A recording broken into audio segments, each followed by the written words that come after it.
From the city of Peaky Blinders, Birmingham, England, I would like to introduce you to Paddy Danda. As the world becomes more automated and the robots take over, it's imperative that we build the right human skills for the future.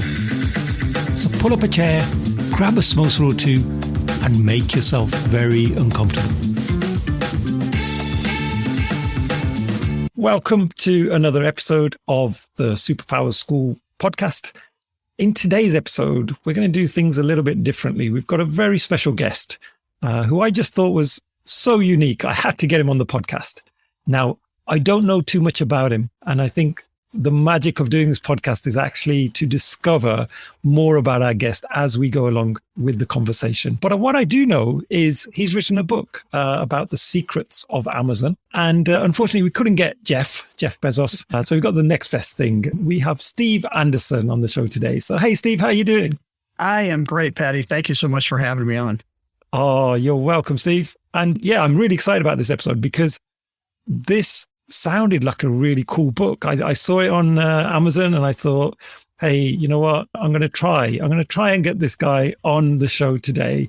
So Steve, let's kick off with just getting to know you, a little bit about your background. Sure. I actually come out of the insurance industry. I've been in it my entire career, working early on in my career, selling insurance to businesses primarily. And then later in my career, I developed an interest in technology and how the insurance industry uses technology or needs to use technology. So the last 25 years, I've done research, writing, speaking, and consulting around technology and how the industry can best utilize it. And actually, that's kind of how the book idea came about. I came up with this idea a few years ago now. I was working in technology.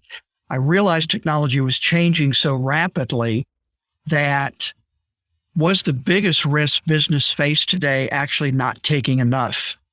And kind of counterintuitive for the insurance industry because everything the insurance does is to mitigate risk, try and reduce risk, right? Those kinds of things.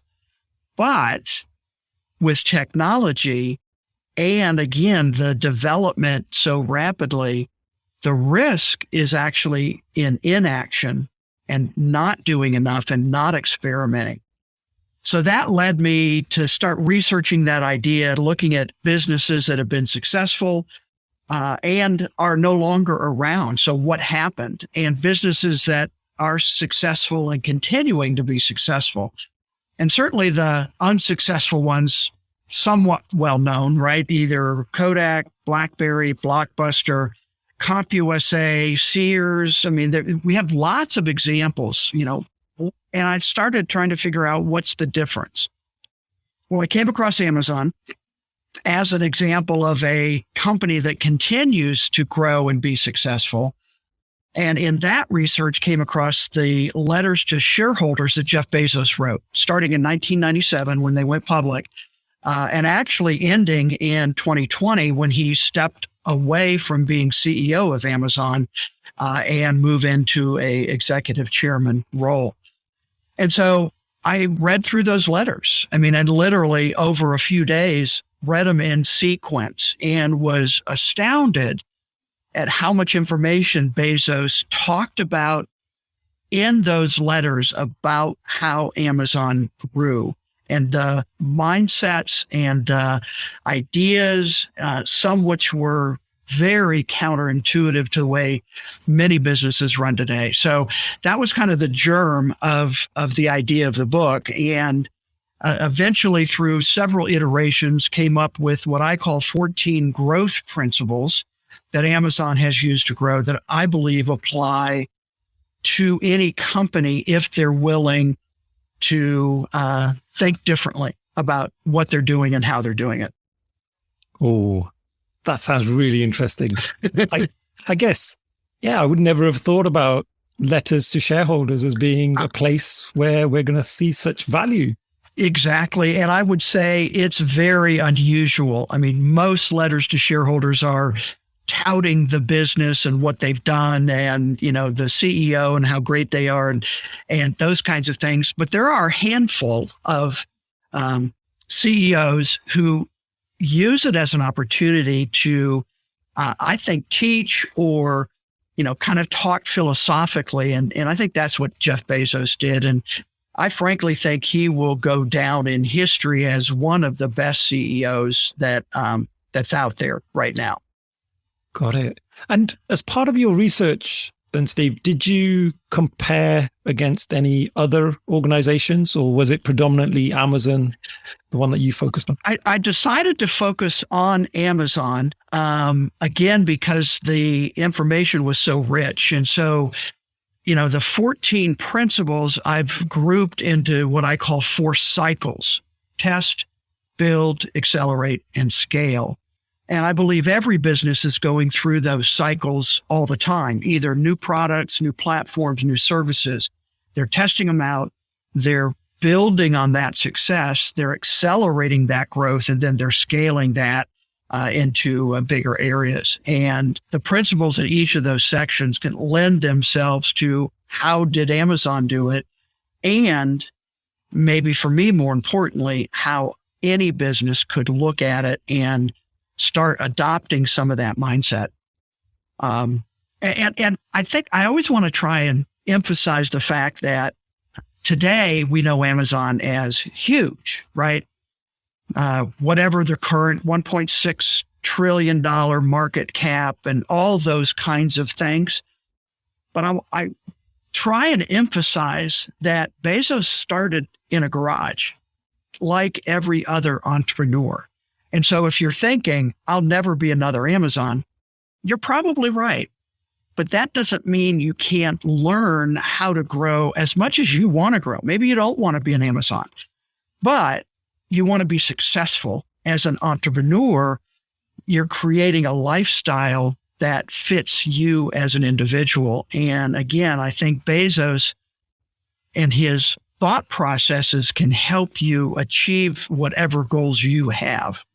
Right. No, that's a really good point, because absolutely, I think a lot of people are probably thinking, well, how on earth could we even compete with Amazon? Or, you know, it's a completely different business model.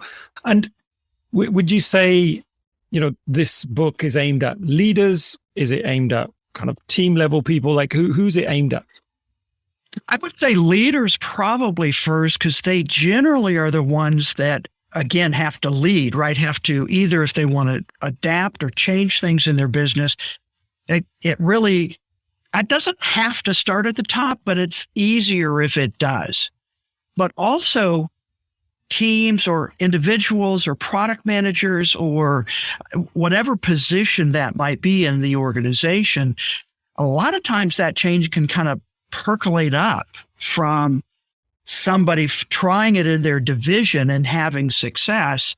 And then all of a sudden, right, the leaders, the CEO, the owners take notice. And then, you know, what have you done differently? And that is another way that change can be not just managed, but incorporated into an organization. So it really could be two different ways, top down or bottom up. Great. And you mentioned that you found some really interesting counterintuitive approaches that Amazon used. Could you share some of those? Well, and they lend themselves into the principles. So my first principle is called encourage successful failure. And I won't tell you the long story how that phrasing came about, but it's typically not something you hear about, success and failure in the same phrase. But something Bezos understood very early on is that success comes from experimentation. And I would say this is a counterintuitive thought process. I think all of the emphasis today on innovation is misplaced.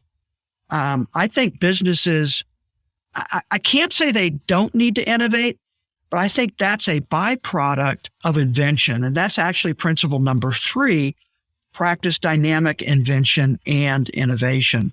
But at Amazon, failure goes hand in hand with growth. And so here's what Bezos thinks. you've got to experiment in order to find out what's going to work. And experimentation allows you to invent. And one of my favorite phrases he uses over and over again in these letters is, we at Amazon invent on behalf of the customer, and we start from the customer and work backwards. And again, I think those are ideas that can be incorporated into anything that a business does. So this idea of successful failure, and what Bezos says is, if you're going to experiment, you're going to fail. Because if you're experimenting and you don't fail, it's not an experiment. If you know the outcome, it's not an experiment. If you don't know the outcome, then failure is something that you have to be willing to, again, his words, suffer the consequences of, to find the things that work well. And I can give you all kinds of examples of things that were experiments that today are core part of what Amazon does and the services they provide. Oh, that'd be great to hear, actually. I certainly know they started a pet business that didn't quite work out. Oh, yeah. That was early in the early .com bubble, right? All of that kind of stuff. They actually invested in pets.com, again, thinking, if we invest in that company, then we don't have to build it out at Amazon. We can use that. Again, miserable failure and expensive failure at the time for Amazon. So a couple quick ones. Prime, Amazon Prime, right? So kind of ubiquitous now. And early on, the friction point for customers was having to pay shipping. And so they tried a few things. They experimented. So you had, early saver shipping. So if you bought $25 or more of product, then you got shipping free. So they experimented with that and a couple of other iterations of taking that friction away from the customer so that they would buy more. And Bezos literally decided one day that he was going to do Prime, yearly subscription, and free shipping regardless of the amount paid. In fact, I just ordered, something I needed for our holiday dinner coming up. And it was, $5, free shipping. It was easier just to click buy, right? So that friction is taken away. And what Bezos said with Prime, because everyone else in the company said, we can't afford to pay shipping. No one else is paying shipping. What Bezos said is, if it's better for the customer, it will be better for Amazon and ultimately better for our shareholders. Well, fast forward, 22 years now from when Prime was actually started. And I think the results have proven themselves, right? Now, Prime and free shipping is the standard in e-commerce platforms. Now, I'll do another one real quick. Marketplace sellers. So allowing third-party competitors to Amazon to actually sell on Amazon's website, literally in direct competition with Amazon's own products. Now, they did some experiments. They had Amazon auctions trying to compete with eBay at the time. Failure. Didn't work. Nobody came. They had what they called Z shops. Z shops was a separate part of Amazon. You actually had to log in as a customer to a different part of the website, and there's third-party sellers. You could see their products and services. Again, utter failure. Didn't work. Nobody wanted to log in twice. But again, back to, if it's better for the customer, it will ultimately be better for Amazon and our shareholders. So they allowed those third-party sellers to be on the same page. And literally, again, 22 years later, other Walmart, Target are starting to build third-party marketplaces in their platforms because they've seen the success at Amazon. But counterintuitive at the time. Who in their right mind lets your competitors on your most valuable, property, your website that you've spent billions of dollars developing? But now Amazon has created a whole separate business with third-party sellers representing just under 60% of all sales on Amazon.com are coming through third-party sellers and then using their fulfillment network to actually deliver those products as part of the Amazon experience. Those are just quick failures and then huge successes because they were willing, one, to bet long-term and willing to experiment with a focus on the customer. Wow. And I guess with those failures, I mean, for a business like Amazon, they've obviously got huge revenues. And I would remind us that back in 2000, they were still struggling. They were trying to grow. They had survived the dot-com bust at that time, and they didn't have all the resources they do today. So they were big bets. They were big experiments. So I got to tell you, one of their biggest failures. In 2014, Jeff Bezos got on stage in New York City, sort of looking a little like Steve Jobs, and announced the brand new Amazon Fire phone. Bezos' pet project, a phone that basically was designed to make it easier to shop on Amazon. Now, think about it.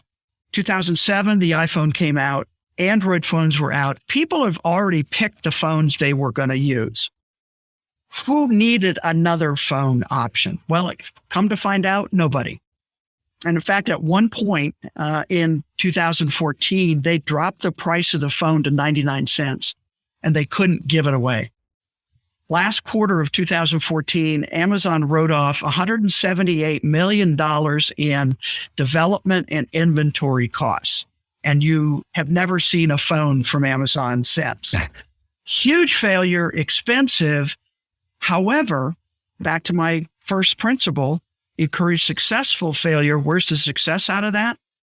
4 months after Bezos announced the Fire phone, he got his first demonstration for another product out of that same department. It's called Lab 126, their hardware development area, of a cylinder that could sit on a counter or a desk that you could ask a question of it and it would respond.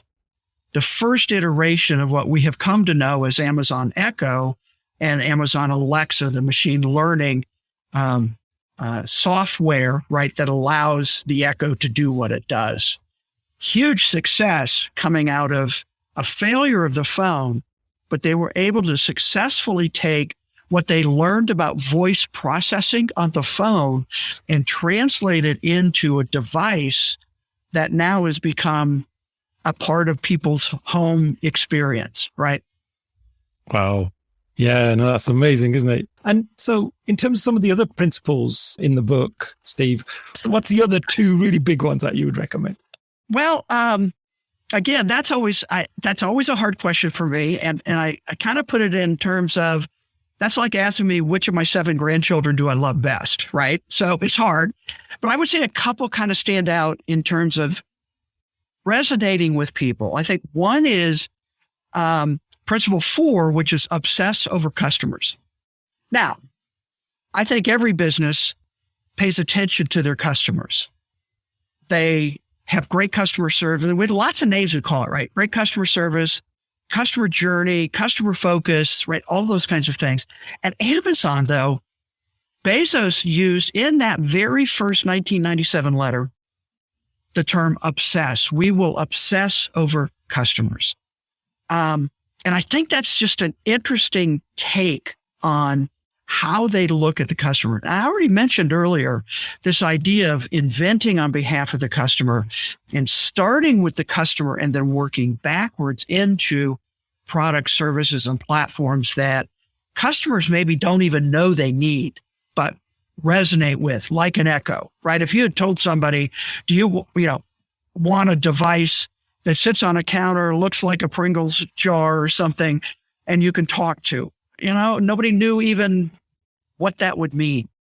So they experimented, they talked to customers, and this idea of obsessing over customers is behind, 2-day delivery, 1-day delivery, same-day delivery, all of those kinds of things that Amazon looks at and focuses on. So I think that's one. I think that another one that's really interesting is what I call, it's in the accelerate cycle, generate high velocity decisions. One of the things that Bezos says is that as companies grow, there is a tendency to take decision making and make it more complicated than it needs to be. So he says there are two types of decisions, and he calls them type 1 and type 2. Type 1 decisions are big, bet the farm. If you make a wrong or a bad decision, it could materially affect the company. And he says there are very few type 1 decisions. Type 2 decisions, however, are kind of the day-to-day decisions that you make. What product am I going to do? How are we going to handle this? What new products do we need to develop? And he said type 2 decisions are easily reversible. And the way he describes it is if you walk through that door of a type 2 decision and you don't like what you see, you can either pivot to a different decision or literally turn around and walk back that decision. And he says the problem is that as a company grows, they tend to take type 2 decisions and put them into a type 1 decision process. And you see that in the bureaucracy that gets created with decision making. So, a staff person has an idea. They have to take it to their supervisor. Their supervisor has to take it to the manager. The manager has to take it to the regional VP, right? All those layers. And he says all that does is slow down decision making, which slows down growth. And so I think that's a really interesting principle that businesses should be thinking about. And how do you create high velocity and high quality decisions? And for Amazon, part of that formula of how to do that is you hire high capable people and you don't compromise. So like when you're growing fast, right, there's a tendency to, I just need a body. Amazon doesn't do that. They'll wait till they get the right person to fit in the right job. Secondly, they create small groups, what originally were called 2 pizza teams. So a team at Amazon could be no bigger than what 2 pizzas could feed. And he says, we don't need to create better communication and bigger teams. We need to keep it small teams, let them focus on one piece of the puzzle of what we're building, be it a product or a platform or service, and let them make decisions. Because again, we encourage successful failure. So if they decide something that doesn't work, they have the freedom, one, not to be punished as an employee, because I believe employees aren't afraid of failure. They're afraid of the consequences of failure. And so I think high velocity decisions is a really core piece, one of how Amazon continues to be able to create new products and platforms and services at what I consider to be an amazing pace, certainly in compared with other companies. I think what really resonated about what you just talked about there was lots of companies pay attention to customers, and everyone's saying the same thing, right? Put the customer first, all of these good things, give them a great customer experience. But after a while, you kind of get immune to that. And it doesn't really mean anything anymore because every organization is saying the same thing. But to actually say we need to obsess about the customer, now that's got my attention.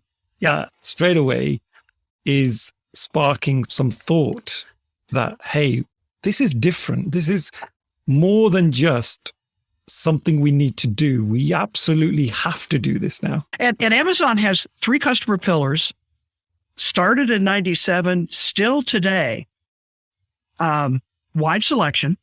I think you probably could agree they've been pretty successful with that. Low pricing. I think that's, generally, not always, right? And then fast delivery. And I think, again, you can see how successful they've been. And they were willing early on to forego profits to build infrastructure. Bezos knew either intuitively or however he knew that delivery was going to be a key differentiator for Amazon to other competitors that are out there. And so he was willing to invest lots of money. In fact, for many years, people would say, Amazon doesn't have any profits. How can they continue to grow? But they were reinvesting everything into fulfillment centers and delivery networks. And now, because of that early investment, I mean, they're taking on FedEx and UPS and all of the traditional delivery. And I think it would not be, it's sort of an easy prediction to say that Amazon has created a fulfillment network that they then, again, third parties can tap into that fulfillment network and know, because of Amazon's excellence, that those packages will arrive when they say they will. A high percentage of the time. They're not perfect by any stretch. And I would even say with customer obsession, this, because I know there are a lot of people there that Amazon's too big and all of those kinds of things. One of the potential downsides of customer obsession has been, and maybe is, workers in the fulfillment center. Because if you're obsessed over customers, you're always pushing to get those packages to the customers sooner than they expect, right? You want to create a better experience, and sometimes overlooking employees and how you treat them. And again, one thing interesting at Amazon, if they see they're wrong about something, they will pivot. So there are now 2 new leadership principles around building Amazon as the best place to work and the safest place to work. Some of the criticism they've received, they're addressing head on and working to create better environments for their employees, especially fulfillment center workers. Got it. And Steve, if we think about the future for Amazon, I mean, you mentioned there a little bit about the fulfillment arm and the investment they're making on that front. Are you aware of sort of the next big things that they're looking to get into? Well, they're continuing, and again, my experience is a bit more U.S. focused, for example, than UK or other places. They are continuing to grow worldwide, looking at, India and some of those big growth areas. So I think you'll continue to see them experimenting, working, testing, figuring out what works and doesn't work. And even those cultural differences, how best to address those appropriately. But, here in the U.S., one of the interesting things is they're building out a better delivery network for rural people, where UPS just announced next year, they actually are surcharging certain zip codes that are in remote areas. Amazon's building infrastructure to, in my mind, take over that or be able to step in there when some of these other businesses are stepping out, et cetera. So we'll see. But I think it's pretty fascinating. Again, their willingness to invest long term to build the infrastructure they think they need. So that's kind of retail. I have to say, another really interesting project that I'm paying quite a bit of attention to is called Project Kuiper, Kuiper, which is their building low Earth orbit satellites using Blue Origin or other rocket companies to send these small breadbox sized satellites into orbit, creating a mesh network. And again, low Earth orbit means that latency for traditional satellite is significantly better and higher speed internet access literally anywhere you are. And again, they're experimenting with rural areas that don't have good, internet access, broadband speed, et cetera, to provide it through satellites. And I think that's a whole nother business that they're investing in that will be pretty interesting. And certainly SpaceX is doing it also. So again, I think that whole satellite internet area will be very interesting to watch over the next few years.